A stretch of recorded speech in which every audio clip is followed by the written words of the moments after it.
Road పక్కన బైక్పై నిలబడి ఉన్న వ్యక్తులను టిప్పర్ రాంగ్ రూట్లో వచ్చి గుద్దటంతో అందులోని ఓ వ్యక్తి మృతి చెందగా మరో వ్యక్తికి తీవ్ర గాయాలయ్యాయి. బంధువులు, కుటుంబ సభ్యులు కలిసి నేషనల్ హైవేపై ధర్నాకు దిగారు.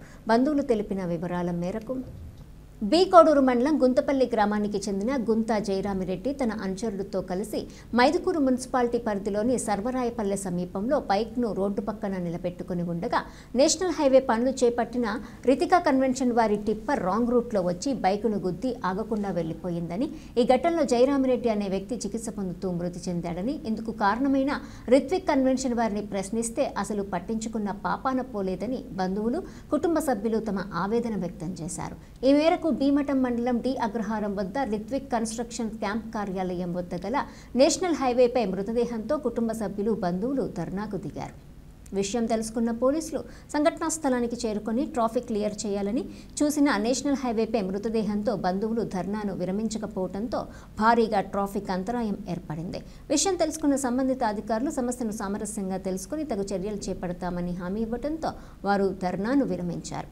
ఈ సందర్భంగా మృతుని కుటుంబ సభ్యులు మీడియాతో మాట్లాడుతూ, కడప జిల్లా బీకోడూరు మండలం గుంతపల్లి గ్రామవాసి నుంచి గుంతా జయరామిరెడ్డి గారు వాళ్ళ యొక్క అత్తగారు ఊరైన బట్టి శ్రీనివాసపురంకి వెళ్తుంటే మధ్యలో వచ్చేసి వాళ్ళ మామ వాళ్ళ ఎవరైతే ఇప్పుడు ప్రజెంట్ డెత్ అయిన పర్సన్ జయరామిరెడ్డి వెళ్తుంటే ఆపోజిట్లో వచ్చేసి కన్స్ట్రక్షన్ కంపెనీ వాళ్ళది ఒక టెంపో ఎంటీది కంకర్ మిక్చర్ ఆపోజిట్గా రాంగ్ రూట్లో వచ్చేది. రాంగ్ రూట్లో రావడం వల్ల ఇతను సైడ్ పెట్టుకొని ఉన్నప్పటికీ కూడా ఆ బండి వచ్చేసి అతను ఆల్రెడీ డ్రింక్ చేసి ఉన్నాడంట. హిట్ చేసి రన్ వెళ్ళిపోయిండు. సైడ్ ఇతను నిలబడి పెట్టుకొని ఉంటే బండిని కూడా కొట్టేసి తాగిన మైకంలో అతను కొట్టి అతను వెళ్ళిపోయాడు డ్రైవరు. తర్వాత ఏమైందని అక్కడ కనీసం ఏం చేయలేదు. తర్వాత వీళ్ళు తెలుసుకొని అక్కడికి వచ్చేసరికి జయరామిరెడ్డి దాదాపుగా ఒక 10 అడుగుల లోతు గుంతలో పడిపోయినారు. అక్కడనే ఉన్నటువంటి వెంకటరమణారెడ్డి గారు వచ్చేసి రోడ్డు మీద అపస్మారక స్థితిలోకి వెళ్ళిపోయారు. రెండు కాళ్ళు ఫ్రాక్చర్ అయినాయి. అట్లనే సడుగులో కూడా వెంకటరామరెడ్డి గారికి మొత్తం సవరికి వచ్చేసింది ఆ గూడ మొత్తము. కానీ ఎప్పుడైతే అక్కడ పడిపోయిందో 10 అడుగుల లోతుల గుంతలో జయరామిరెడ్డి అప్పటికే వచ్చేసి అన్కాన్షియస్లోకి వెళ్ళిపోయారు. తర్వాత విషయం తెలిసినప్పటికీ కూడా ఎవరైతే ఈ కన్స్ట్రక్షన్ కంపెనీ వాళ్ళు ఉండరో కనీసం ఏం జరిగింది, ఎలా జరిగింది, మనం వచ్చిన రూట్ ఏంది, కనీసం అక్కడ మనం కన్స్ట్రక్షన్ జరుగుతూ ఉంటే ఆ కన్స్ట్రక్షన్ దగ్గర సేఫ్టీ ప్రికాషన్స్ ఏంటి, కనీసం అక్కడ కన్స్ట్రక్షన్ అంటే ఆరో మార్కులు కానీ అక్కడ ఒక పర్సన్ కానీ ఉండాలి. కానీ మీరు డైరెక్ట్గా అక్కడికి వెళ్ళి చూసినప్పటికీ కూడా అక్కడ ఎటువంటి సేఫ్టీ ప్రికాషన్స్ అయితే ఎక్కడ లేవు. తర్వాత అది 29 మార్నింగ్ జరిగినప్పటి నుంచి తర్వాత మేము ఏం చేసినామంటే కర్నూలు ఇక్కడ వచ్చేసి ప్రొద్దుటూరు గవర్నమెంట్ హాస్పిటల్ తీసుకెళ్తే అక్కడ ఏం లేదు అంటే కేవీఆర్ హాస్పిటల్కి అడ్మిట్ చేసాము.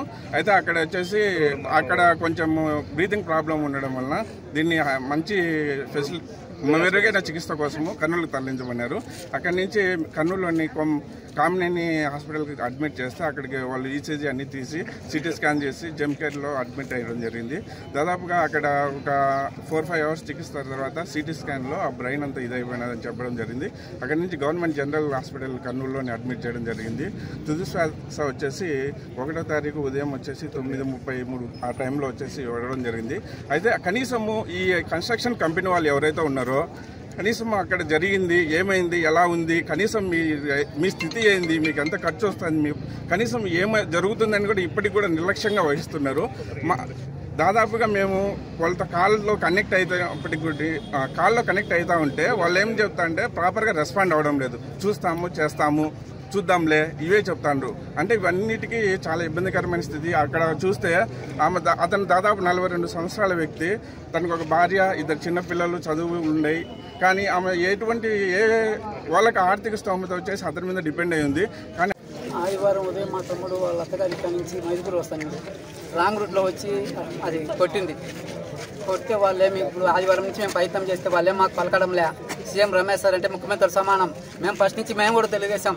నా పిల్లలు, మా తమ్ముడి పిల్లలు, నాదరి పిల్లలు, వీళ్ళ భవిష్యత్తు ఏందో సార్ చెప్పండి సార్. మీరు ముఖ్యమంత్రి అయినా సరే మాకు న్యాయం చేయాలి సార్. వాళ్ళు ఎట్ట బతకాలి సార్? వీధులము న్యాయం చేయండి సార్. సీఎం చాలా చిన్న వయసు. చూడండి సార్, మీరు చూడండి సార్, కూతురు కొడుకు అన్యాయం జరిగింది సార్. మాకు న్యాయంగా రాలే, రూట్ అన్యాయంగా వచ్చింది, మీది అన్యాయంగా వచ్చి మా తమ్ముని చంపేసింది సార్. అది ఆ డ్రైవర్ హాస్పిటల్ కూడా స్టేషన్ కూడా హాజరు కాలేదు ఆయన.